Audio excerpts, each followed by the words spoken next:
महाभारत काल में एक ऐसा योद्धा भी था जो अगर महाभारत का युद्ध लड़ता तो वह यह युद्ध अकेले ही खत्म कर देता, और उसका नाम था बर्बरिक।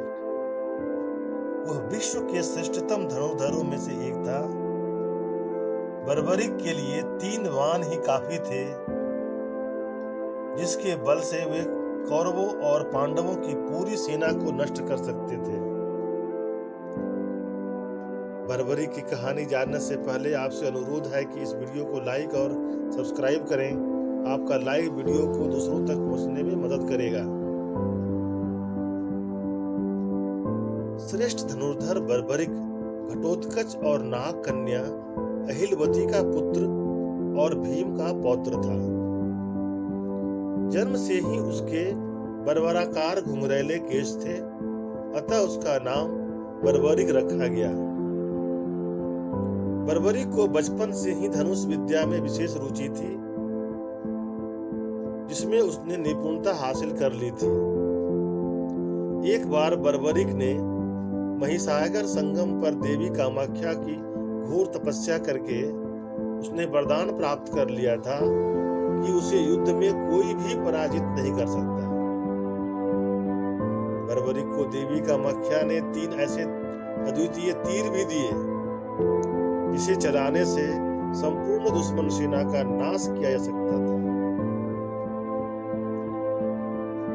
बचपन में एक दिन जब वो अपनी दादी हिडम्बा के साथ आराम कर रहा था, तभी उसने दादी से पूछा, दादी, मुक्ति अर्थात मोक्ष क्या होता है? दादी हिडम्बा ने कहा, मुक्ति हर मनुष्य का परम उद्देश्य होता है। इसे पाकर मनुष्य जीवन और मृत्यु के चक्र से मुक्त हो जाता है, अर्थात परमात्मा में लीन हो जाता है।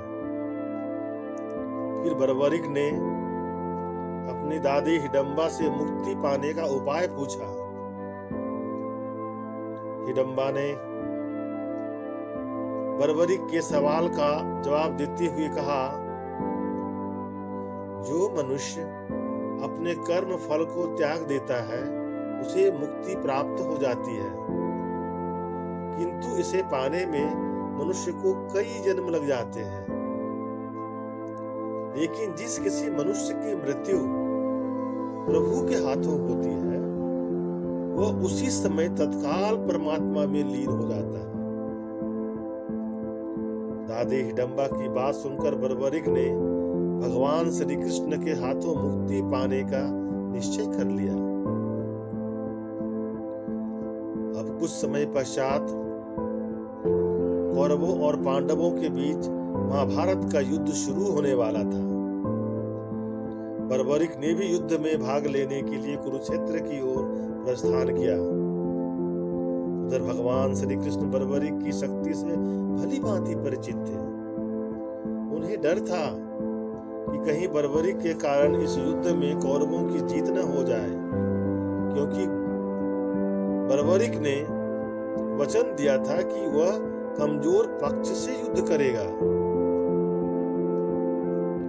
बर्बरिक को रोकने के उद्देश्य से भगवान श्री कृष्ण ने ब्राह्मण का वेश बनाकर उसे मनाने पहुंचे।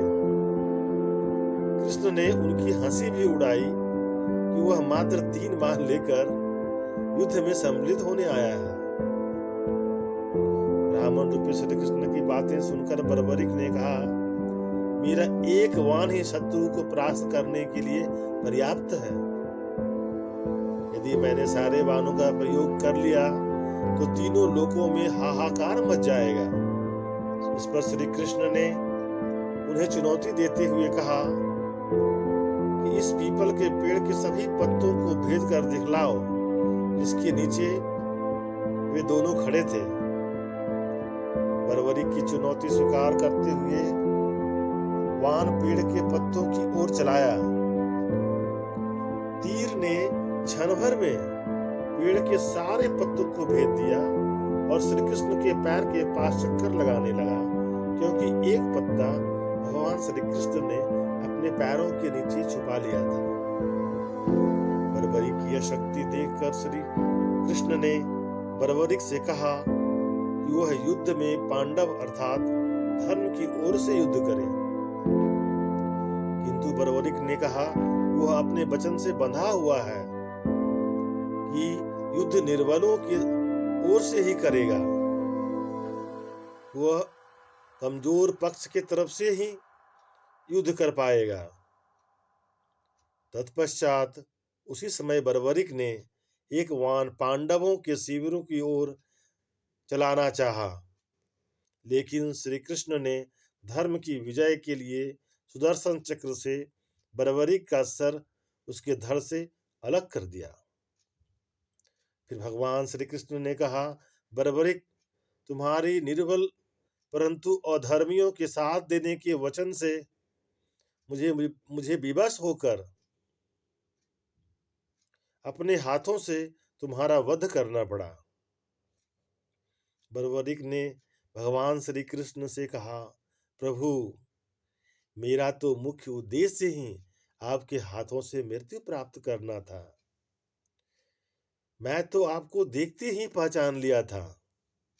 क्षमा करें प्रभु, मैंने ही जानबूझकर आपको क्रोध दिलाकर विवश कर दिया ताकि आप मेरा वध कर दें।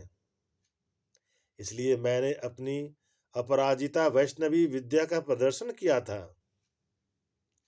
आपके हाथों मेरे वध को संभव बनाने के लिए ही मैंने कठिन तपस्या की थी। बचपन से ही मेरी यही मनोकामना थी। प्रभु, आप तो अंतर्यामी हो। भगवान श्री कृष्ण ने कहा, बर्बरिक, तुमने जिस कठोर तपस्या से अस्त्र प्राप्त किए थे मुझसे युद्ध करने के लिए ताकि मैं तुम्हारा वध कर सकूं, उसी तपस्या और मुक्ति के लिए तुम्हारी लगन ने तुम्हें मोक्ष के योग्य बना दिया था। विधि ने तुम्हारे मोक्ष का यही समय तय किया था, इसलिए तुम मुझसे मिले और तुम्हारा वध कर दिया। फिर बर्बरिक ने कहा, प्रभु, आपने मेरी मुक्ति की सबसे बड़ी इच्छा पूरी कर दी, परंतु परम धाम को प्रस्थान करने के पहले आप मेरी अंतिम इच्छा भी पूरी कर दें। इसके लिए मैं बहुत अनुग्रहित रहूंगा। मैं धर्म और अधर्म के इस महायुद्ध में धर्म का अधर्म पर विजय प्राप्त करते हुए देखना चाहता हूँ। मैं आपकी लीला देखना चाहता हूँ। तब प्रभु श्री कृष्ण ने वरदान दिया कि युद्ध के प्रारंभ से समाप्ति तक तुम्हारा यह कटा हुआ शर जीवित रहेगा और तुम संपूर्ण युद्ध देख सकोगे। तब भगवान श्री कृष्ण ने बर्बरिक के कटे हुए सर पर अमृत का छिड़काव कर दिया और एक पहाड़ी के ऊंचे टीले पर रख दिया। यहाँ से बर्बरिक के सिर ने पूरा युद्ध देखा। बर्बरिक के इस कृत्य को देखकर भगवान श्री कृष्ण ने बर्बरिक को कलयुग में स्वयं के नाम से पूजित होने का वरदान दिया। आज बर्बरिक को खाटू श्याम के नाम से पूजा जाता है।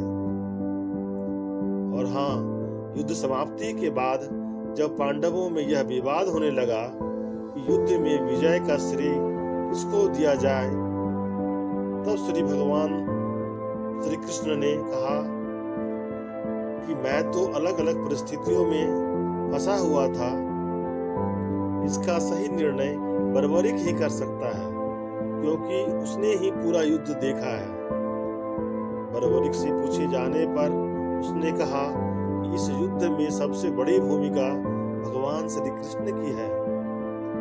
पूरे युद्ध भूमि में मैंने सुदर्शन चक्र को ही चलते हुए देखा। श्री कृष्ण ही युद्ध कर रहे थे और श्री कृष्ण ही सेना का संहार कर रहे थे। सच ही कहा जाता है कि महाभारत युद्ध धर्म की रक्षा के लिए भगवान श्री कृष्ण की लीला थी। अन्य योद्धा तो निमित्त मात्र थे। इतिश्री।